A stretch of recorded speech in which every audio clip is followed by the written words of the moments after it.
Mr. President of the United Nations General Assembly, Mr. Secretary General, Head of the State and Government, Excellencies, I am honored to address you today on behalf of the Filipino people on the 75th anniversary of the year. The invisible enemy that is COVID-19 has brought about an unfamiliar global landscape and unleashed a crisis without precedent. It is the biggest test the world and the United Nations face since World War II. While the United Nations has brought relief and hope to so many countries and peoples around the world, it now finds itself saddled by a virus that has taken many lives and wrecked economies and social order. We are at a crossroads. How we address COVID-19 will define our future. For the Philippines, this means putting up all of the peoples of our United Nations at the core of this response.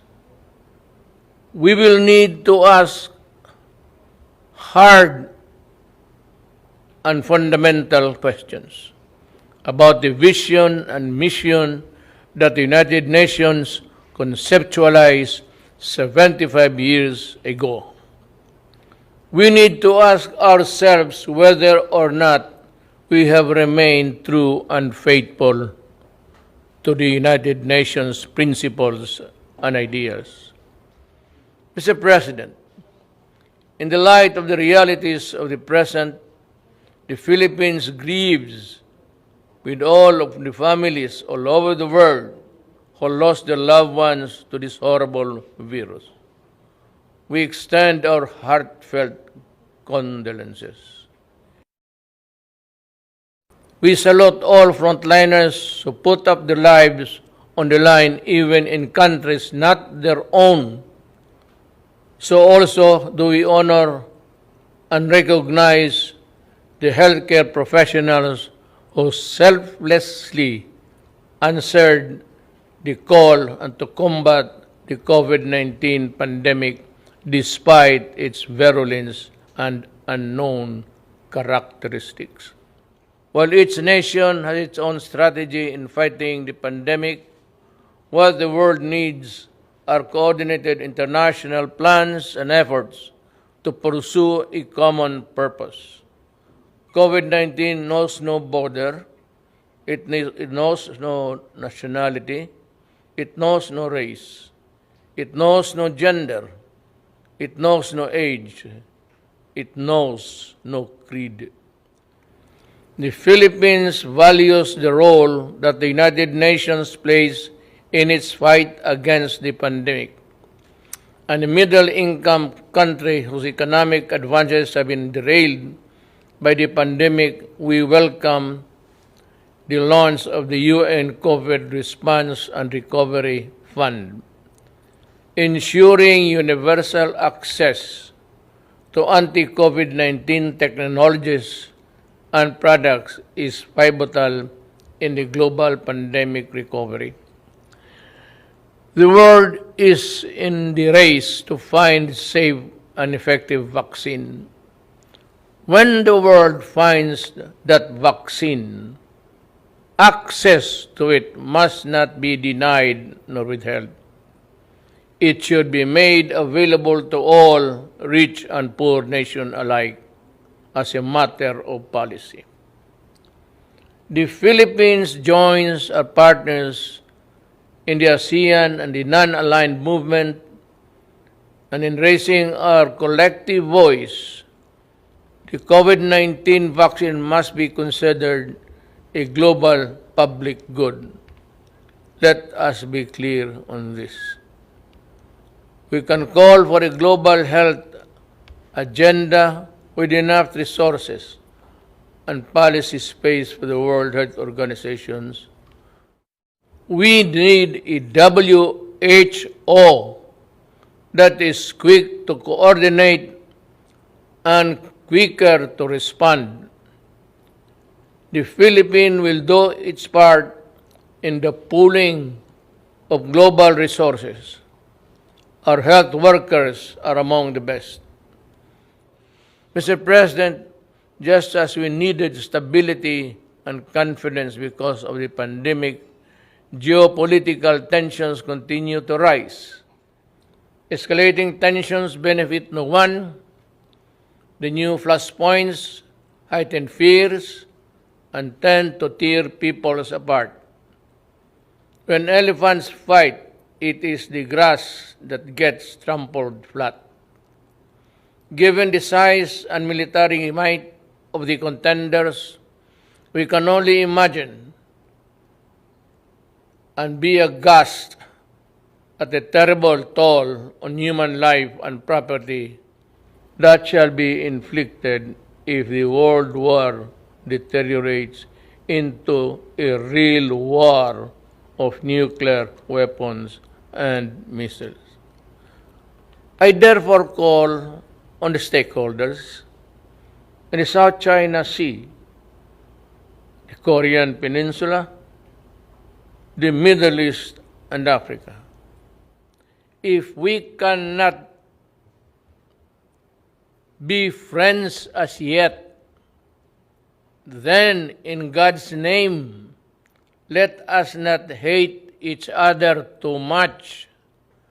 I heard it once said, and I say it to myself, complete agreement. Mr. President, Filipino migrant workers have been devastated by the pandemic. Many have lost not only their livelihood, but also their health and lives as well. Yet they go on in the front lines, healing, caring others in the different parts of the world.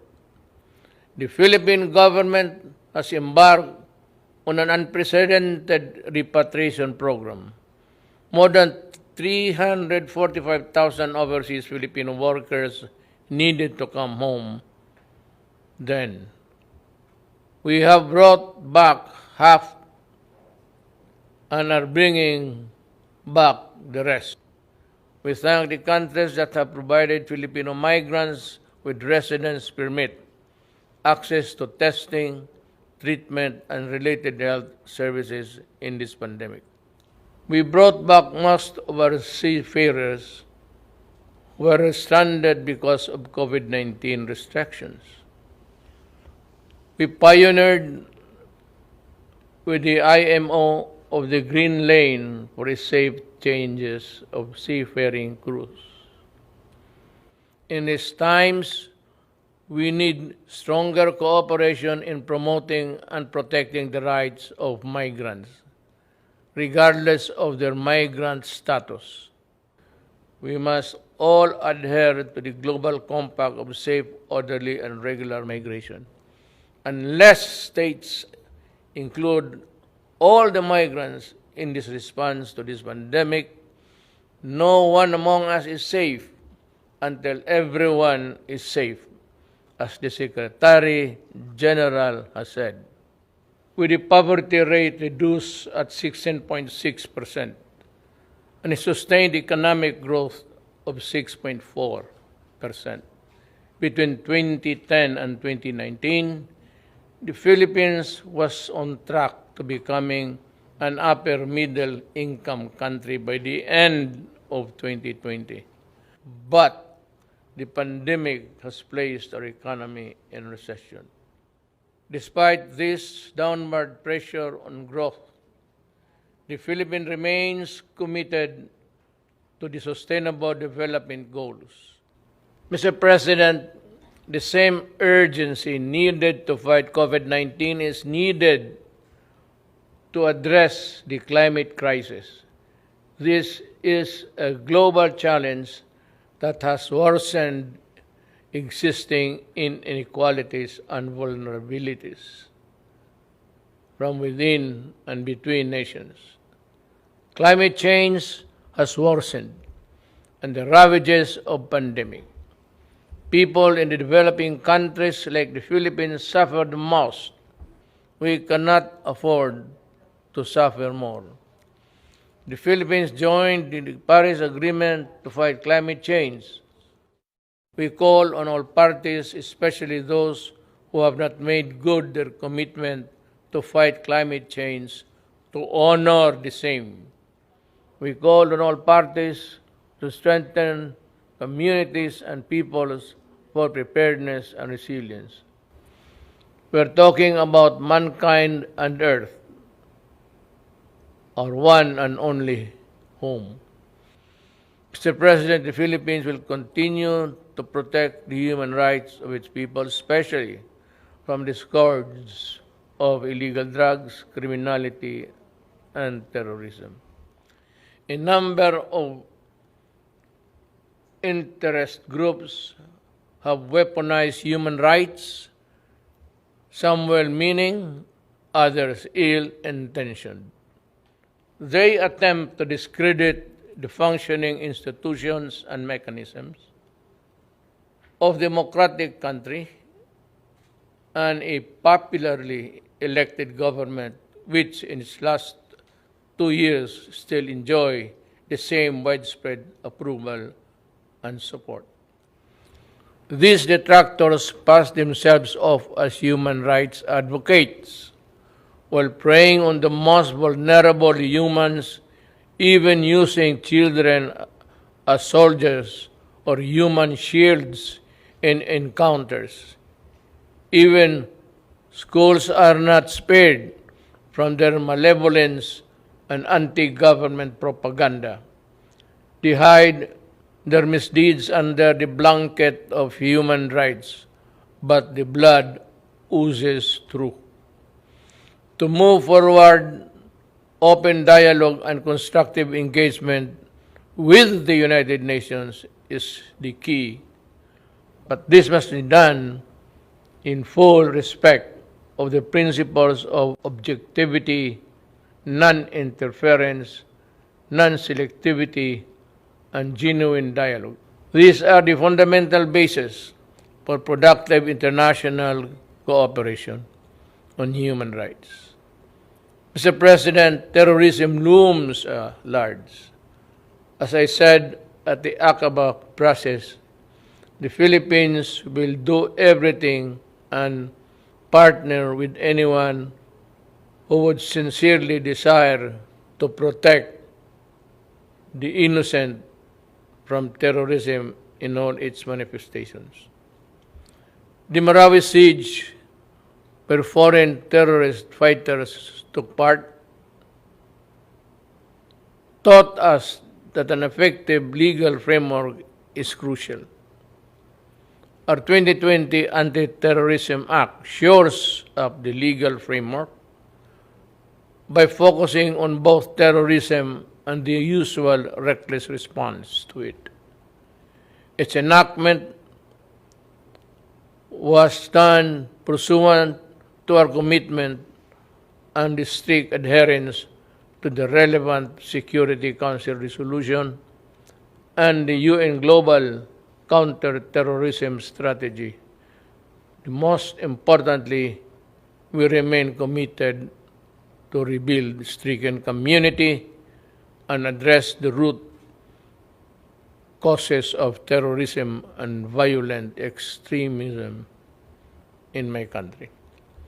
We must remain mindful of our obligation and commitment to the Charter of the United Nations, and as amplified by the 1982 Manila Declaration on the peaceful settlement of international disputes, the Philippines affirms that commitment in the South China Sea in accordance with UNCLOS and the 2016 Arbitral Award.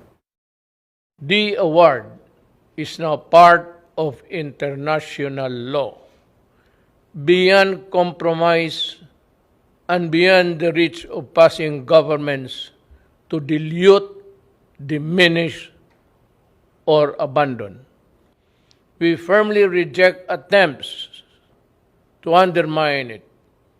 We welcome the increasing number of states that have come in support of the award and what it stands for: the triumph of reason over rashness, of law over disorder, of amity over ambition. This, as it should, is the majesty of the law. Mr. President, the global health crisis has further complicated the global security environment. But no aspiration nor ambition can justify the use of weapons that destroy indiscriminately and completely. There is no excuse for deaths that a nuclear war could cause, nor the reckless use of chemicals and biological weapons that can cause mass destruction. These weapons of death puts us all at mortal risk, especially if they fall into the hands of terrorists without a shred of humanity in their soul. We can call all member states to fully implement the Nuclear Non-Proliferation Treaty and the Chemical and Biological Weapons Convention. I have asked the Philippine Senate to ratify the Treaty on the Prohibition of Nuclear Weapons, and importantly, we were among those to sign it first. Mr. President, the Philippines has a long history of opening its doors to the refugees. From the White Russians following the 1917 Revolution and the European Jews in the Second World War and the Vietnamese in the late 1960s and the Iranians displaced by the 1979 Revolution, among others. The Philippines continue to honor this humanitarian tradition in accordance with our obligation under the 1951 Convention of the Status of Refugees and the 1967 Protocol. But lest we forget, helping the most vulnerable, those displaced by conflict, persecution, and political instability is a shared responsibility of all countries. As I have said many times, the doors of the Philippines are open, as they have always been, to everyone fleeing for safety, such as the Rohingyas. In the face of mounting refugee crisis worldwide, let us work together towards ending the conflicts and conditions that force people to flee their homes. Mr. President, as our societies become more diverse yet interdependent, social cohesion issues come to the fore. Mutual understanding always accompanied by mutual tolerance between those of different faiths and cultures is the only foundation of societies at peace with itself and all others. Finally, I express gratitude to the gallant peacekeepers, including our own, who advance the cause of peace in the most difficult situations. From the Golan Heights in the Middle East to Liberia in West Africa, Filipino peacekeepers put themselves in the front line between the vulnerable and those who seek harm. We are committed to increasing Philippine footprint in UN peacekeeping operation with increased participation of women. Again, Mr. President, to defeat COVID-19 pandemic and other challenges, we must work with seamless unity, which demands complete mutual trust and the conviction that we will win or lose together. We cannot bring back the dead, but we can spare the living, and we can build back better, healthier, and more prosperous and just societies. To this end, we rededicate ourselves to the multilateralism. The UN remains humanity's essential organization, but it is only as effective as we make it. To make significant changes, we need to be bold. We need the same collective courage that finally made the United Nations a reality 75 years ago.